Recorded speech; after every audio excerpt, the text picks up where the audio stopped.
இந்து சமய அறநெறி கல்வி அபிவிருத்தி செயற்பாடுகளை எங்களுடைய இந்து சமய கலாச்சார அலுவலக திணைக்களம் கடந்த 25 வருடங்களுக்கு மேலாக மேற்கொண்டு வருகிறது. அந்த வகையில் இலங்கையில் 4 சமயங்களுக்கும் ஒழுக்க விழுமியங்களையும் சமய சம்பந்தமான விடயங்களையும் வழங்குகின்ற இந்த பாடசாலைகளாக இந்த அறநெறி பாடசாலைகள் விளங்குகின்றன. அதில் எங்களுடைய இந்து சமய கலாச்சார திணைக்களத்தால் இந்து சமய அறநெறி பாடசாலைகளுடைய அபிவிருத்தி செயற்பாடுகள் அவர்களுக்குரிய வழிகாட்டல்களை நாங்கள் வழங்கி வருகின்றோம். 1992ஆம் ஆண்டு ஆலயங்கள் தோறும் இந்து சமய அறநெறி பாடசாலைகளை உருவாக்க வேண்டும் என்ற பி. தேவராஜ் ஐயா அவர்களுடைய காலத்திலே, கௌரவ ராஜாங்க அமைச்சருடைய காலத்திலே இந்த அறநெறி பாடசாலைகளை திணைக்களத்தின் ஊடாக மேம்படுத்துகின்ற செயற்பாடு ஆரம்பிக்கப்பட்டு இந்த 25 ஆண்டுகள் நிறைவடைஞ்சிருக்கின்றன. அந்த வகையில் இந்த கடந்த வருடம் நாங்கள் தேசிய ஆக்கத்திறன் விருது என்ற விருது அறிமுகப்படுத்தி இலங்கை முழுவதும் இருக்கின்ற சுமார் 2000 அறநெறி பாடசாலைகளிலே இருக்கின்ற சுமார் 1 லட்சம் இந்து சமய மாணவர்களுடைய ஆக்கத்திறன்களை வெளிக்கொணர்ந்து பிரதேச மட்டத்திலும் மாவட்ட மட்டத்திலும் கடைசியாக இறுதியாக தேசிய மட்டத்திலும் நிகழ்வுகளை நடாத்தி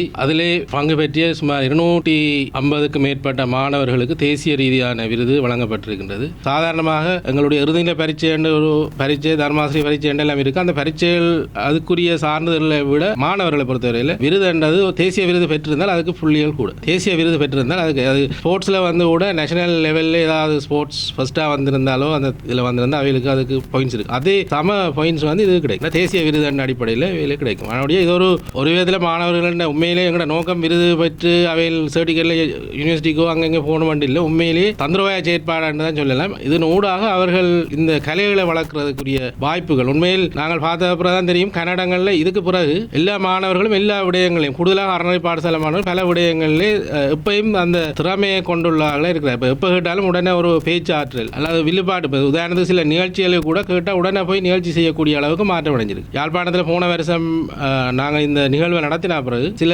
மாகாண திணைக்களங்கள் சில நிகழ்வுகளுக்கு எங்கள் இந்த மாணவர்களை கூப்பிட்டு நடத்தியிருந்தார். மற்றபடி ஒரு நிகழ்ச்சி கூப்பிட்றா திருப்பி தான் அதுக்கு பழகுவேன். ஆனால் இந்த விஷயம் ஒவ்வொரு வருஷம் நாங்கள் இதை தொடர்ச்சியாக செய்து கொண்டு வரைக்க எந்த ஒரு சந்தர்ப்பத்திலையும் உடனடியாக நிகழ்ச்சிகளை நடத்துறதுக்கு ஏற்ற மாதிரி மாணவர்கள் தயார்படுத்தி இருக்கிறார்கள். அது மட்டும் இல்லை, மிக முக்கியமான ஒரு விஷயம் இந்த பேச்சாற்றல், எழுத்தாற்றல் எல்லாம் மாணவர்களுக்கு பேச்சாற்றல் எல்லாம் நீங்கள் அந்த அவர்கள் பேசுகிறத பார்த்தா நாங்கள் எதிர்காலத்தில் இந்தியாவில் சிறந்த பேச்சாளர் மாதிரி எங்களுடைய ஆக்களை மாற்றலாம். ஆனால் சின்ன பிள்ளையிலேருந்து அதுக்கு ஊக்கம் கொடுத்தாட்டி இப்படியான விருதுகள் வழங்க கட்டாயம் அது அவர்களை ஊக்கப்படுத்தும். அதால் வர நன்மை கணக்கு என்னடா அவன் ஒன்று ஸ்கில் வளருது, அவன் நாலேஜ் வளருது, மெனப்பாங்கு மாறும். வேணா ஒன்றை திருப்பி சொல்லிக்கு அவன் மெனப்பாங்கு நல்ல வகையில் மாறும். நல்ல விஷயங்களை பற்றி தொடர்ச்சியாக கதைக்கிறதும் அதை பாடமாக்கியும் செய்கிற சின்ன பிள்ளைகளுக்கு கட்டாயம் அது நிச்சயமாக நல்ல ஒரு பயனை கொடுக்கும்.